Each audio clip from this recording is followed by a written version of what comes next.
elements of the visit. As you know, that President of Angola, Mr. Joao Manuel Gonçalves Lourenço, is on a state visit, which started yesterday and it will close tomorrow. Today, he was accorded ceremonial welcome in the forecourt of Rashtrapati Bhavan by Honorable Rashtrapati Ji. Thereafter, there was call on by Honorable External Affairs Minister on the President of Angola, and there were delegation level talks held by Honorable Prime Minister at Hyderabad House, during which the various aspects of the bilateral relations have been covered. And today, later in the evening, there will be a banquet by Honorable Rashtrapati Ji. Let me also put the importance of the visit. Now, this is the first time that a VVIP visit on both sides is taking place after 38 years. And this is the first visit of President Lourenço to India since he assumed office in 2017. And it also marks two important events. One is the 40th anniversary of the establishment of diplomatic relations between India and Angola. And the second is it marks the 50th anniversary of the independence of Angola this year. As you all know, that Angola is holding the chairship of the African Union, which is a very important area for us too in the context of India-Africa partnership. So we are seeking their support in deepening our relationship with Africa. And the delegation level talks between the two leaders covered a wide gamut of relationship, covering making an assessment of the existing relationship as well as the futuristic scenario in terms of new areas of cooperation. During the press briefing, there was a very strong message, and also during the delegation level talks, President Lourenço condemned the heinous, cowardly act, terrorist act in Pahalgam in Jammu and Kashmir, and there was condemnation of it, expressed condolences to the bereaved families, and solidarity with India in tackling terrorism in all its forms, including the cross-border terrorism. Now let me touch on the substantive part of the relationship. As you know, the bilateral trade between India and Angola is $4.2 billion. Much of it is in the favor of Angola, about $3.5 billion. But 90% of the trade is in oil and gas. We import a lot from Angola, both oil and LNG. It is the second largest supplier of oil and gas from Africa after Nigeria. India exports about $700 million worth of items, but varied items, including pharma, medicines, vaccines, automobile components, engineering products, plastics, and refined oil. During the visit, a lot of coverage on the energy security aspect from India's point of view. As you know, that Angola has discovered new oil fields, and where they sought India's support, particularly Indian companies, to help them in the refinery processing, to set up refinery units there, and also exploration of onshore and offshore oil fields. Defense is another area of cooperation that attracted a lot of attention. During this visit, Honorable Prime Minister has offered $200 million worth of lines of credit, defense line of credit, in Indian rupees. They will be sourcing defense equipment from India. Already they are in touch with the private companies and also public sector companies for various items to be sourced from India. And the important aspect is there is a commonality. They have a large number of Soviet equipment, defense equipment, which needs to be serviced, overhauled, and do the maintenance. So in the days to come, both sides will be engaging the expert level interactions as to how to take forward this particular cooperation. Honorable Prime Minister has also offered the Angolan experts to be trained in India in the defense area, both under ITEC and also a very specialized training program for Angolan Defense Forces. Agriculture is an area of great interest to Angola. President Lourenço requested Honorable Prime Minister to give assistance in creating a situation that Angola could become fully secured, fully self-sufficient in food production. There again, various elements. Angola, as you know, after the civil war, after it won independence, it suffered civil war for 27 years. A lot of these activities have been, taken a backseat in terms of the infrastructure and agriculture growth, but now they're coming out of it. It's a much more stable today, and there is a lot of potential for cooperation, both in agriculture and infrastructure creation. In the area of agriculture, they'll be needing India's entrepreneurship to be able to grow food crops in that part of the world, and agriculture equipment, tractors, seeds, and various technology that will be needed for agriculture food security. In the area of infrastructure, there is a great need for road networks and the railway networks. They already have certain networks, but they need further greater expansion of it, support from India. RITES is already talking to the Angolan companies.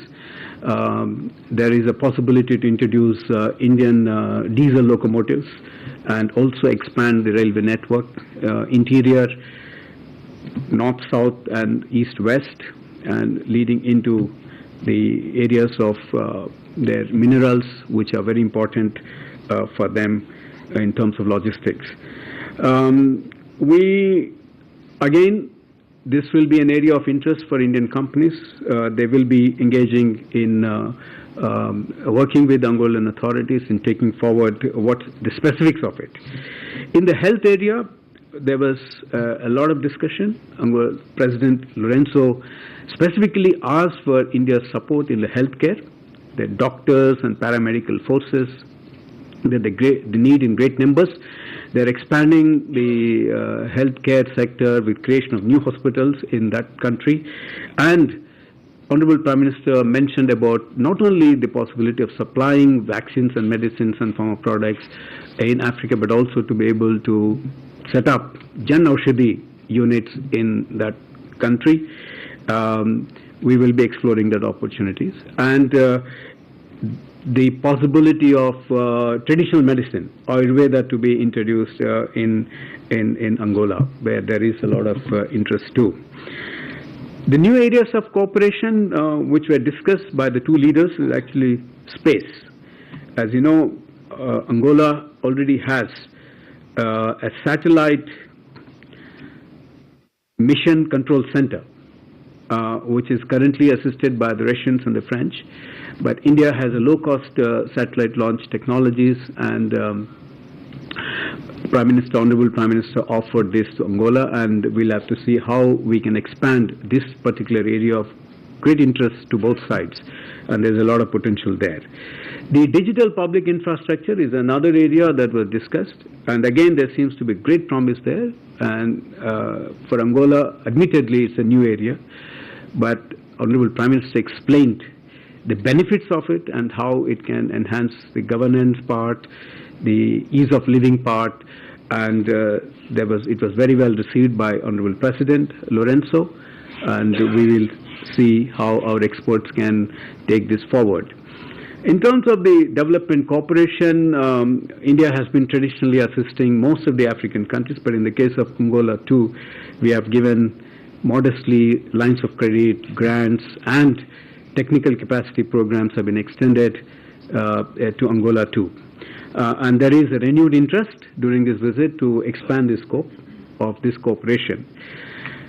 As part of the deliverables, let me mention to you, these are very much in the knowledge of the media. 3 memorandum of understandings were concluded today in the presence of the two leaders. One is pertaining to cooperation agriculture. The second is cultural cooperation, and the third is in the area of traditional medicine and Ayurveda.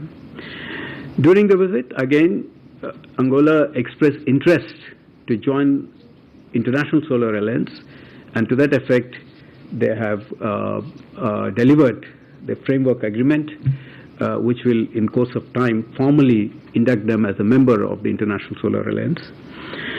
In the context of the African Union, as you know, Angola is currently the chairship holding of the African Union, and we are very keen to hold the next edition of the India-Africa Forum Summit, which is the 4th edition.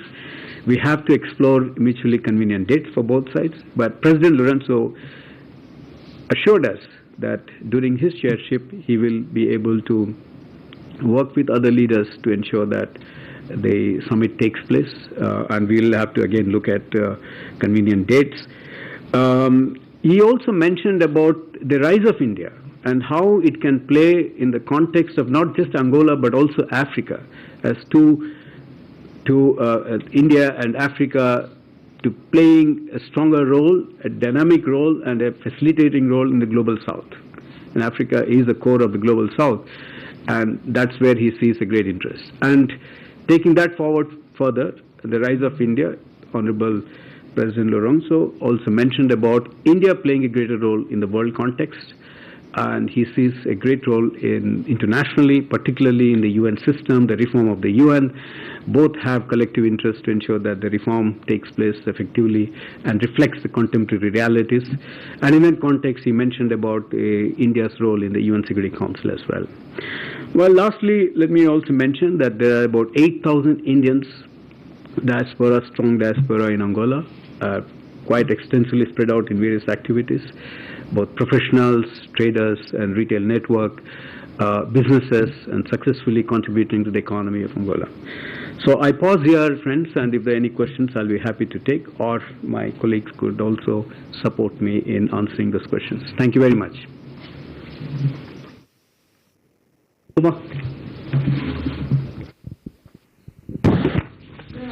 afternoon. I'm Hima from Stat News Global. I have two questions.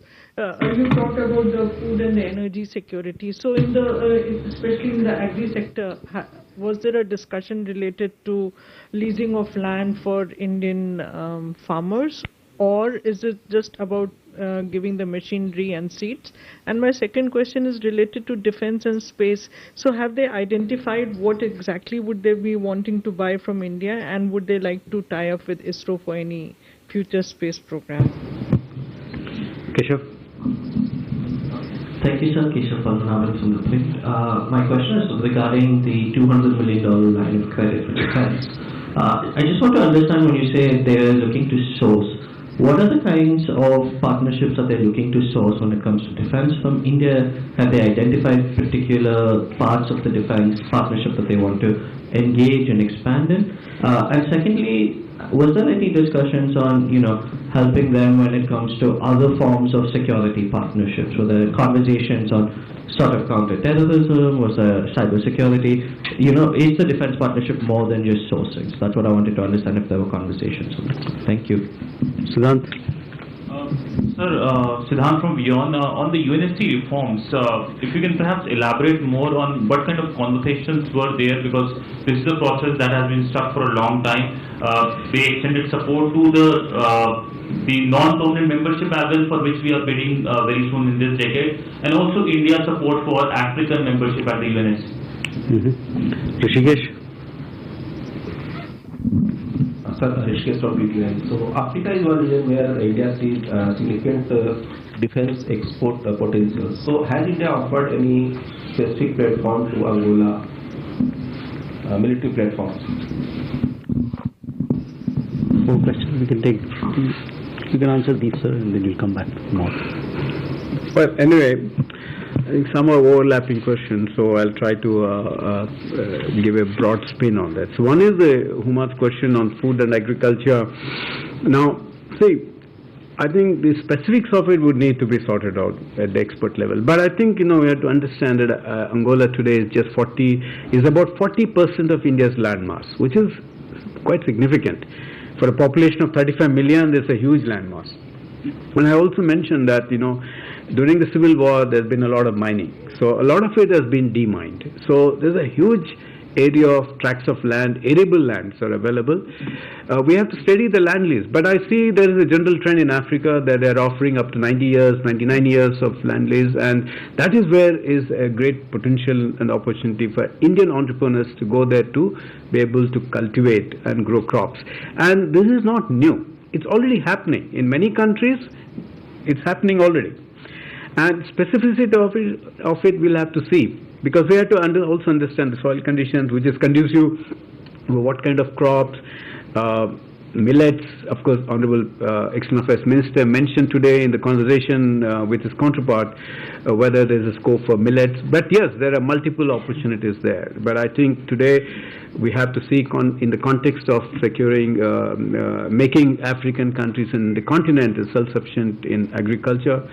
Food security is a very important part, particularly in the context of the geopolitical tensions that have disrupted the food supply chains in the world. So this is still work in progress. We will get to those details later on. Particularly on the defense cooperation, Keshav, and also your question is touching on that. What are the specifics of it? I mean, I don't know, the ambassador might have more details, because even before the visit there was some discussion with the public sector unit and as well as the private sector unit for sourcing from India, transport equipment, ammunitions in particular. But what are those details, I wouldn't know at this point of time. Honorable President in particular mentioned that they have Russian aircraft called the Sukhoi 30.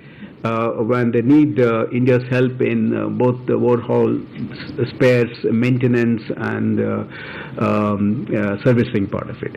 So this is again ongoing. We will get into details in course of time. On the UNSC reforms, again we have to understand, no African leader can come out and say exactly what they feel about UN Security Council reform. But UN reform in general is a collective interest, because it doesn't reflect the contemporary realities of the 21st century. But on the specificities of the UN Security Council, we have to understand that Africa has a position called the Esselwini Consensus, where the African candidates' candidature for the UNSC will be decided by the group. So, but we are appreciative of the fact that President Lourenço has mentioned about India playing a greater role in the UN systems and also in the UN Security Council. That has come out very clearly today. Military cooperation that going beyond defense, I think one is in the capacity building, but in terms of the cyber security, again we haven't gone into those details. Perhaps Angola is not so intensely into the cyber security aspects of it, but they are sympathetic to war in terms of terrorism, the disruption that is happening, and they are quite aware of the fact that the civil war has affected them and it disrupted their societies as well. So there is a scope for military cooperation, but we'll have to see how far and to what dimension, at what level it can take place. Maybe I'll request our ambassador if he has anything to add on the specific questions. There was a discussion during the meeting between the Honorable Prime Minister and the President on the possible areas of capacity building and training, and the Honorable Prime Minister offered specific courses on counter-terrorism, cybersecurity, etc. But as Secretary mentioned, we need to work out the further details of it. As far as India is concerned, I think we would be far more willing to encompass as many areas in this domain, depending on our priorities as well as Africa's priorities, and therefore this is an evolving situation. Okay. Swasti. Secretary, this is Hasini Heather from The Hindu. You had mentioned that President Lourenço condemned the Pahalgam attack and also has offered support to India for its actions against terrorism and cross-border terrorism. Did he make any statements as the chair of the African Union as well? Because so far we haven't had any statement from the AU per se on this attack. And if I could ask, maybe Additional Secretary could, is there a response to the EU, the UK, the US asking for India and Pakistan to work together to de-escalate tensions at present? Okay, Sachin. Sir मेरा नाम सचिन बुढ़ोलिया है, मेरा सवाल ये है कि infrastructure के ऊपर जब आपकी बात हो रही थी, खासतौर पर रेलवे और रोड के बारे में, तो क्या अंगोला ने किस तरह से हमारी सहायता मांगी है, और रेलवे में क्या मॉडर्नाइजेशन ट्रैक वगैरह और उसका भी पूरा इंफ्रास्ट्रक्चर का, या केवल रोलिंग स्टॉक को लेकर के उन्होंने बात करी थी? सिद्धांत. Hi sir, I'm Siddhant from CNN News 18. So my question is, how does India-Angola relations stand out vis-a-vis Africa? And also if you can shed more details about the cooperation in space. Thank you.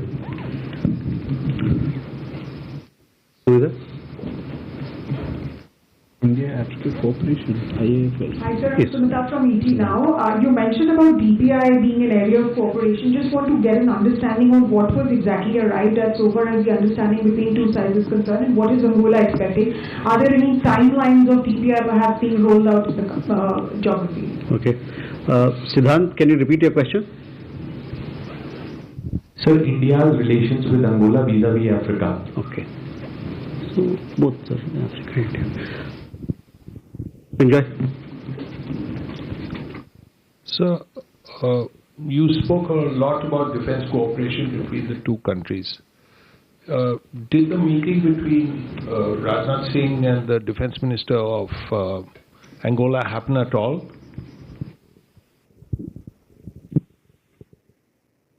कोई सवाल है नीरज? नमस्कार sir, मैं नीरज प्रभा साक्षी से। Sir, Angola पर जो विदेशी कर्ज है उसमें लगभग 40% चाइनीज है, और वहाँ पर कुछ चाइनीज बैंकों के साथ उनके जो पेमेंट्स के जो समझौते थे वो रद्द भी हुए हैं, उनको दिक्कत भी है। तो आपने जो सहायता की है अंगोला की, क्या उन्हीं प्रयासों में एक और कड़ी उसको माना जाए जिसके तहत संघर्षरत देशों को चाइना अपने कर्ज के जाल में फंसा रहा है और भारत उनकी मदद करता है? दूसरा, आज प्रधानमंत्री जी ने जो अंगोला को डिजास्टर इंफ्रा से या बायोफ्यूल वाला जो हमारा प्लेटफॉर्म है, एक और प्लेटफॉर्म से जुड़ने का जो आह्वान किया है, उस पर अंगोला की क्या प्रतिक्रिया देगी? Yeah, thank you. Well, few questions I'll try and mix up with others. There's common threads here. Suhasini's question on the cross-border terrorism, we haven't yet received the AU statement as such on the recent attack in J&K. But today's clear condemnation by Angola in his capacity also as the chair of the AU is itself very significant in my view. It also covers both bilateral as well as the African Union, and that's it's coming out very clearly in that context. But I think other part of it you could answer it a little later. In terms of the infrastructure, we have to understand, and as I said, Angola has been behind the curve in terms of infrastructure because of its own past, the civil war and all that. So there is a lot of scope for road network to be built, and also in the railway network. Now, specifically on the railway network, they have some track, but there's a single track. But if you have to improve your logistics and also reach up to your critical minerals mining areas, then you need to have a lot more capacity and a lot more modernization taking place. And that's where India is coming in. RITES is in talks. They're just not talking about rolling stock, but they're also looking at the possibility of expanding the network and also creating modernization there. India-Africa cooperation in the context of both Angola. See, we have to see the relationship of India-Africa in an overall context of the global south as well. Our trade with Africa is about $100 billion. Annually, investments are about $80 billion. But we could do more. We need to engage more intimately with them, and that is the whole exercise today. Our companies should be encouraged to go and invest and take part in value addition activity locally, infrastructure creation, PPP projects. There's a whole lot of opportunity for both sides, particularly in for Indian entrepreneurs. So, India-Africa Summit, it's been there for a long time. It's pending. 2015 was the last time when we held the 3rd edition, but now, because of the COVID scheduling issues, we could not hold the 4th summit, but now is a good opportunity. What will happen is, we'll take stock of the things. In the overall context of Africa, this summit will give us an opportunity to understand, where we can bring in India's low-cost solutions, particularly in the DPI space. And India is well positioned to assist because of the development trajectories, aspirations and challenges of both India and Africa, and the DPI could be very well a good platform for Africa to accelerate also its development. So today, Prime Minister mentioned and explained the utility value and various aspects of it. One of which is the payment.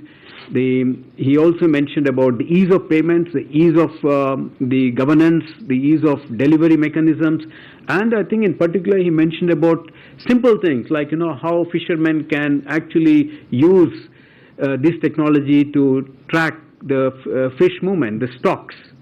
He mentioned it. So there are various applications to it. I think many of the African countries are still new to this, but I think there is a need for awareness building. And from there onwards, helping them to build the infrastructure, both software and hardware, and the capacity building.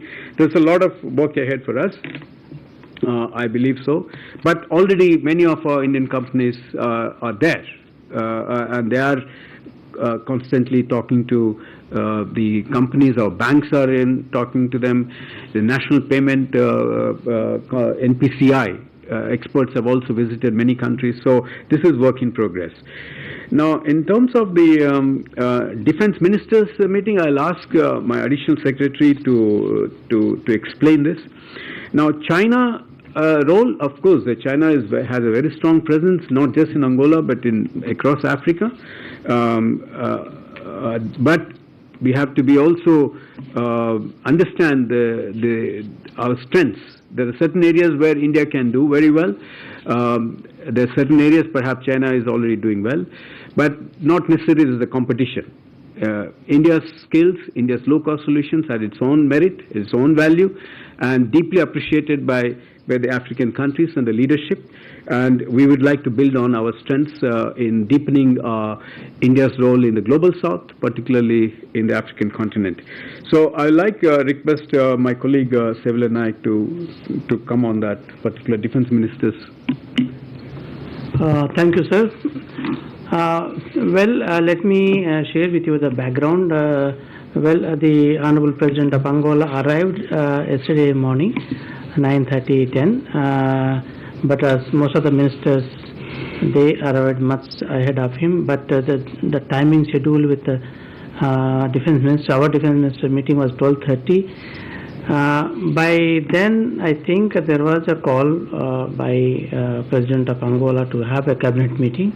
So the scheduling issue came up, and then somehow they had to postpone. And subsequently, they didn't find any suitable time for a meeting with the defense minister. So it didn't take place. So therefore, had to be cancelled. But however, they had met in February during Euro Show in Bangalore. And their delegation again came down to Delhi, and then their Minister of State is in the President office, also had gone and met the Minister of State Defense. So there has been interaction. It's not something that is missing each other. So therefore, that because of the scheduling time couldn't take place. Thank you.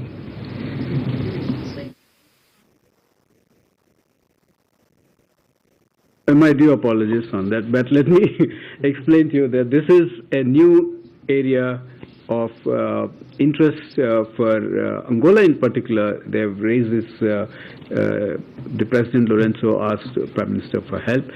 So what we are going to do is get into specifics with the experts. I think ISRO and their side will get into talk, but I think there is interest for also the low-cost satellite being launched by India and the data sharing, those things. I think that will form part of the cooperation in the space area.